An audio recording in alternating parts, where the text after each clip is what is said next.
Je vais te raconter le plus grand mensonge du XVIe siècle. Salut les férus, aujourd'hui laisse-moi t'embarquer dans une arnaque incroyable. Tout commence quand un homme revient au village après 8 ans d'absence. Il dit s'appeler Martin Guerre. Au début, personne ne doute vraiment, hein. Tu connais les villages, ça parle, ça ragote, mais vraiment rien de sérieux. Il retrouve sa femme, son fils né avant son départ, sa famille, sa sœur, bref, tout semble normal. Sauf que tout bascule quand il réclame un héritage à son oncle, Pierre Guerre.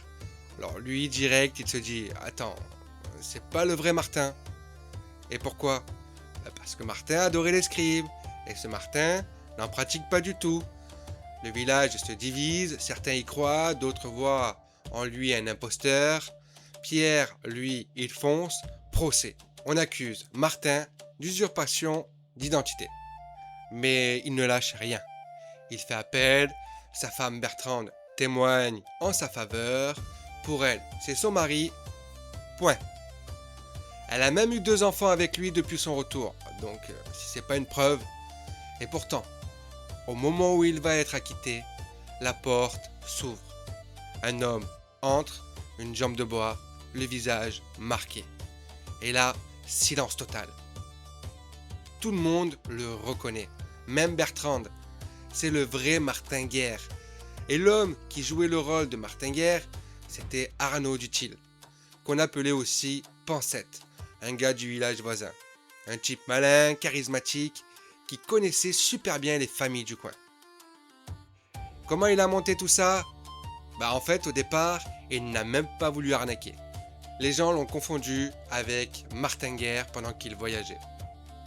On lui raconte l'histoire de ce fameux Martin disparu. Et là, il comprend qu'il ressemble énormément à lui. Et Arnaud, c'est pas n'importe qui. Il a une mémoire incroyable. Il observe tout, il retient tout et petit à petit, il se dit « Attends, je peux vraiment prendre sa place ?» Il apprend des noms, des liens familiaux, des habitudes. Il débarque au village et ça marche mieux que prévu. Le problème, c'est qu'une fois que le vrai Martin est revenu, tout s'écroule. Arnaud est condamné et avant d'être exécuté, pendu puis brûlé devant la maison de Martin Guerre, il reconnaît tout ce qu'il a fait. Ses dernières paroles, elles vont direct à Martin. Il lui demande de ne pas frapper sa femme. Et là, il y a le beau geste. Et voilà, dis-moi, tu connaissais cette arnaque?